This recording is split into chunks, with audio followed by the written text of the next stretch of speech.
You know that very specific moment when you're at a really loud, crowded dinner party and the music just suddenly cuts out. Oh, yeah, like it just abruptly stops. Right, just abruptly stops.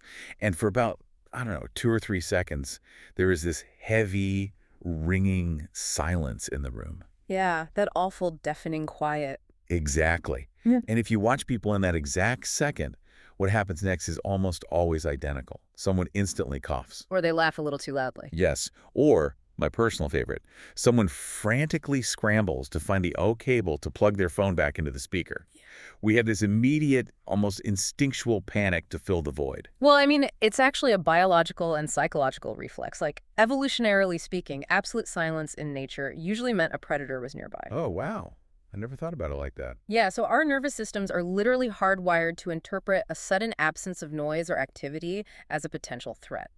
That silence feels like an actual physical weight on the chest, and we will do practically anything to avoid sitting under it. Anything to just make the quiet stop. And that panic scramble to fill the silence, whether it's at a dinner party or, just sitting alone on your own living room couch, is exactly what we are looking at today. Welcome to this deep dive. We are so glad you're here with us. We really are. Today, we are exploring these profound ideas from a fascinating piece of writing called Rainbow of Empty Peace. And it's this brilliant subtitle, actually. They all went to the distractions. It's such a striking It title. really is. We are going on a mission today to map out what the author calls the collective choreography of avoidance.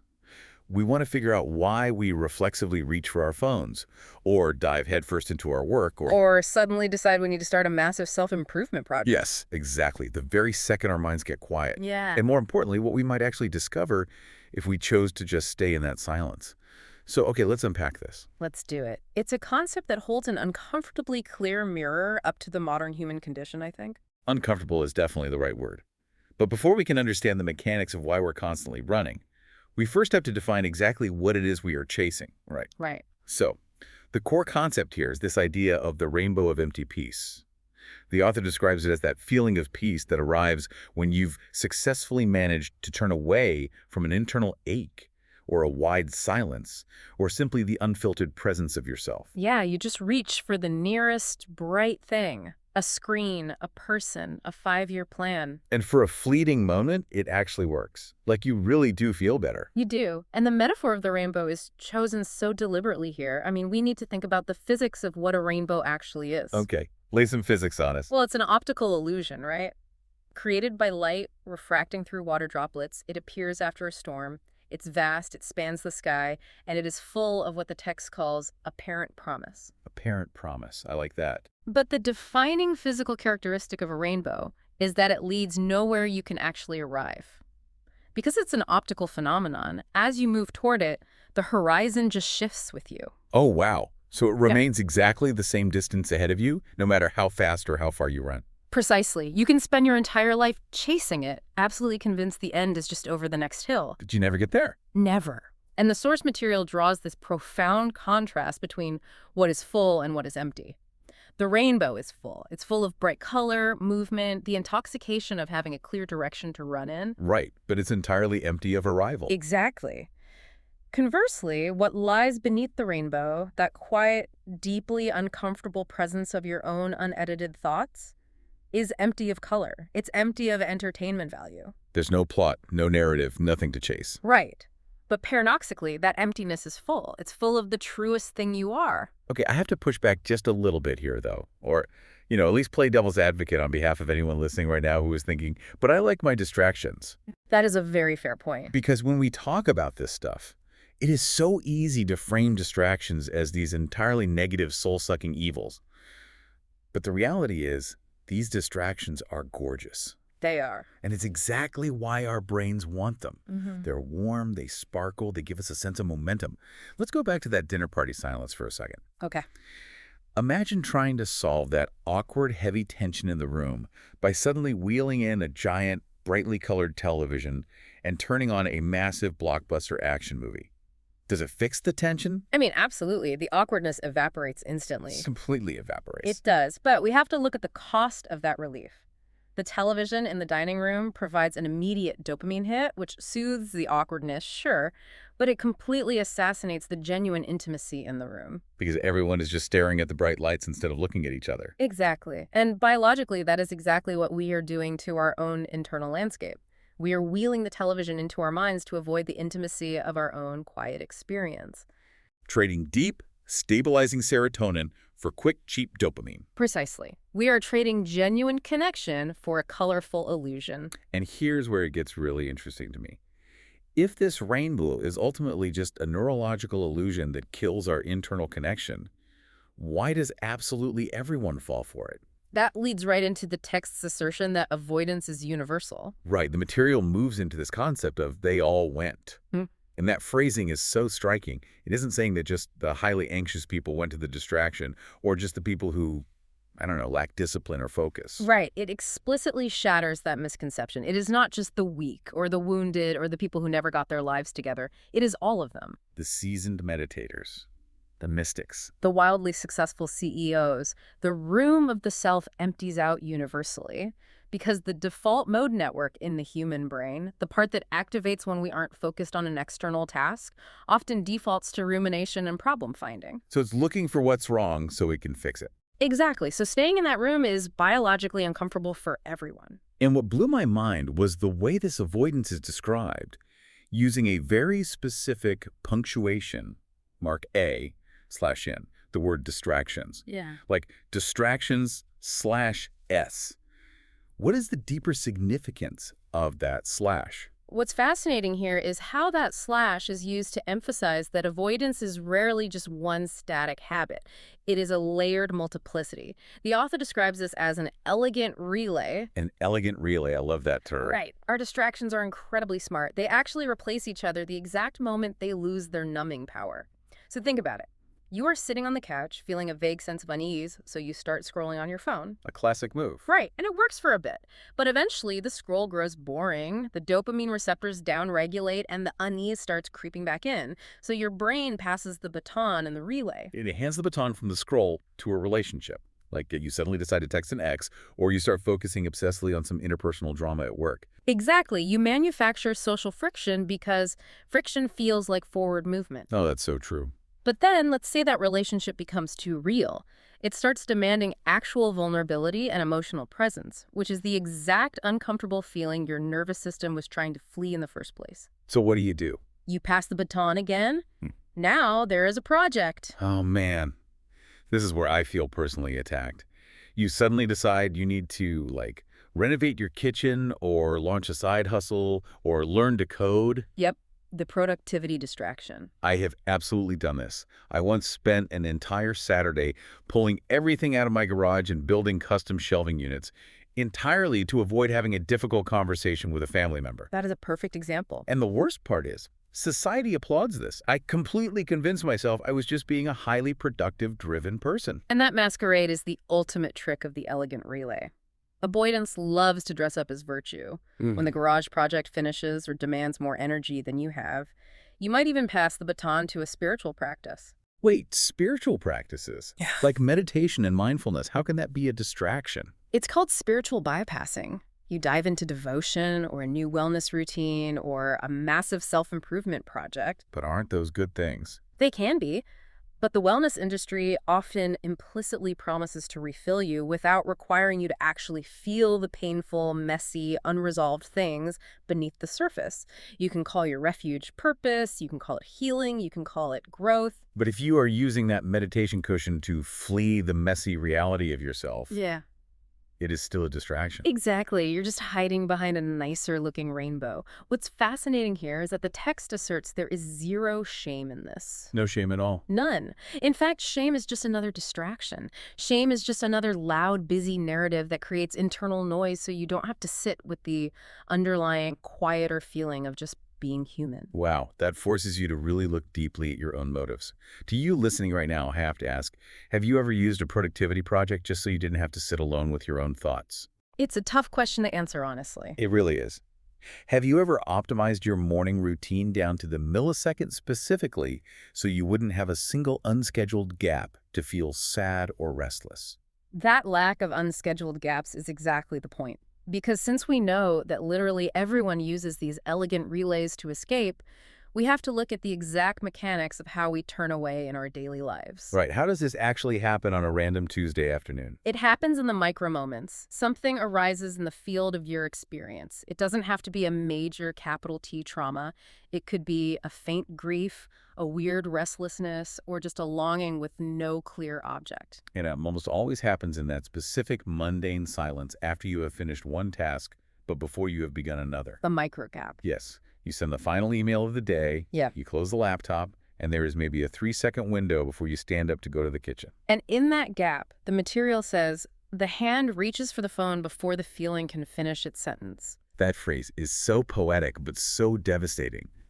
Before the feeling can finish its sentence. It really is. We cut the feeling off mid-sentence. We slam the door on our own internal voice before it can even articulate what it needs. But why is our hand so fast? Because the basal ganglia in our brain, which controls habit loops, works faster than our conscious, rational thought.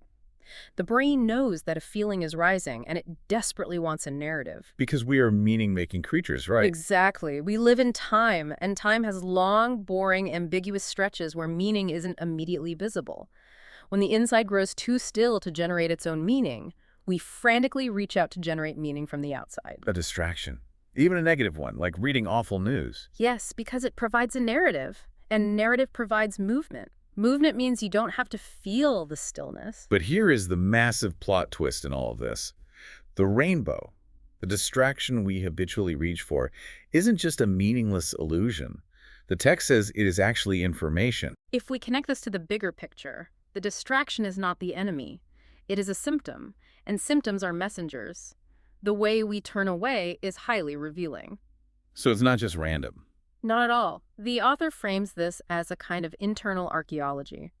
Our specific distractions map the exact topography of our unhealed wounds and our unspoken hungers. Okay, I visualize it like this. It's as if your unconscious mind is holding up a giant, brightly colored neon arrow. I like that. And this arrow is pointing directly at its own sore spots, flashing in bright colors, shouting, "Look here, something incredibly important lives the exact opposite direction of where I am pointing right now." That is a brilliant analogy, because the person who always reaches for a romantic relationship to escape the quiet is telling a fundamentally different psychological story than the person who always reaches for a spreadsheet. Or the seeker who retreats into consuming endless podcasts about spiritual knowledge. Exactly. They are dealing with completely different unfinished business than the person who retreats into speed or junk food or intentionally picking a fight with their spouse. Your specific flavor of distraction is your personal map. So to you listening, think about your own neon arrow for a second. What is your recurring rainbow? When the house gets perfectly quiet or a big project finally finishes, what is the very first thing your hand or your mind automatically reaches for? It's such a revealing question. And what does that specific choice say about the feeling you are most reluctant to meet? Because if you always reach for work, maybe your deepest fear is feeling a lack of inherent worth without output. Or if you always reach for social media, maybe you are terrified of feeling disconnected and forgotten. Exactly. If you read yourself and what you choose to escape into, you will find the exact shape of what you are escaping from. And the tragedy, as is pointed out here, isn't the reaching itself. The tragedy is the chronic, cumulative loss of contact with the self that happens in that gap over a lifetime. You simply cannot build a solid life on the accumulation of things that were not the thing. Wow. You cannot build a solid life on the accumulation of things that were not the thing. That's powerful. So, okay, once we realize that our distractions are actually these incredibly helpful maps pointing us back to our unhealed spots. The obvious next step is figuring out what happens if we actually stop running. Right, which is terrifying. What happens if we put down the map, turn around, and walk straight toward the sore spot? What does it actually mean to just stay? Well, when everyone else, all the busy, anxious parts of your mind, leaves for the distraction, what remains is this quiet, patient, witnessing presence. The text describes it as an emptiness. Right. But not an emptiness of lack. Exactly. It's an emptiness like a sky before weather. It's vast, it's receptive, it's clinging to absolutely nothing. Yeah, a sky before weather. I love that imagery. But I have to be honest, and I think a lot of listeners will feel this way too. Practically speaking, staying sounds awful. It sounds incredibly daunting. Right. I have a life to live. I have a job. I have responsibilities. Am I just supposed to sit on my floor and let existential dread wash over me until I drown in it? Why would anyone voluntarily do that? That is the exact fear that keeps the elegant relay running. But staying is not some heroic act of self-mortification. It's not about throwing your phone into the ocean, moving to a monastery, and rejecting all joy. Thank goodness. Right. It's purely about somatic processing. In neuroscience, it's well documented that the physiological lifespan of an emotion, the actual chemical rush of sadness or anger in the bloodstream, only lasts about 90 seconds. Wait, really? Just 90 seconds? Just 90 seconds. If you don't feed it a narrative, it flushes out. So staying is simply the practice of waiting out that 90 seconds. It is waiting just long enough to let the feeling finish its sentence so you can discover that you do not dissolve in the presence of your own experience. So we run because we subconsciously believe the grief or the restlessness will literally annihilate us. And staying is just proving to our primitive nervous system that it won't. Precisely. And the payoff for this is immense. So what does this all mean for us functionally? What is the actual reward of this practice of staying? The reward is coherence. When you practice staying, you discover a profound sense of being integrated across time. You become consistent with yourself. Meaning you aren't fragmented anymore. Right. You're no longer fragmented across 100 different escape routes. You don't leave a piece of your energy in the social media scroll, a piece of your anxiety in the unnecessary work project, a piece of your self-worth in the relationship drama. You gather all your energy back into one place. You find coherence. You become someone who can be counted on, not counted on by your boss or your family or the demands of the world, but counted on by yourself. Yes, you become reliable to your own internal experience. And there's this deeply comforting assurance here, this empty peace, this witnessing presence beneath the rainbow. It waits for you without a single ounce of judgment. It has absolutely no impatience. None. It isn't tapping its foot wondering where you've been. It has all the time in the world because it only exists in the present moment. And finding that home of recognition, that felt bodily sense of being in the exact right place, safely inside the truth of your own experience, whatever that experience is, that is a piece that doesn't need a rainbow to justify it. This has been such a profound, challenging journey today. We started by looking at the rainbow for what it really is, a gorgeous, colorful, neurological illusion that provides temporary relief but leads to an empty arrival. And we decoded the elegant relay of our escape routes. Yes, exploring how we seamlessly pass the baton from scrolling to working to even spiritual self-improvement, all just to avoid the quiet room of the self. We learned to read our specific habits not as failures of discipline, but as maps pointing us toward our deepest hungers. And finally, we explored the brave, quiet practice of simply staying. Of letting the silence just be silent, and letting the feeling finally finish its sentence. The peace at the end of the rainbow is completely real. It's just not located at the end of the rainbow. It's right here. It's right here. It is in the pause before the reach. It's in that 3-second gap right before you open that app or pour that drink or start that unnecessary kitchen renovation. You can still love the rainbow. You can appreciate its colors. But you don't have to follow it. Which brings up a final, lingering question I'd love to leave you with today, drawn directly from the source's reflection prompts. Oh, I'd love to hear this. As you go about your day, consider the difference between true rest and distraction. They often look identical from the outside, but they feel entirely different on the inside. How will you know in any given moment which one you are actually choosing? What an incredible thought to leave on. True rest versus distraction. Next time the music cuts out at the dinner party of your mind, and that heavy, ringing silence descends, before you scramble to plug in the nearest bright distraction, just pause. Notice the gap. And maybe, just for a moment, let yourself explore that emptiness. Let it be like a sky before weather. Thank you so much for joining us on this deep dive. We will catch you next time.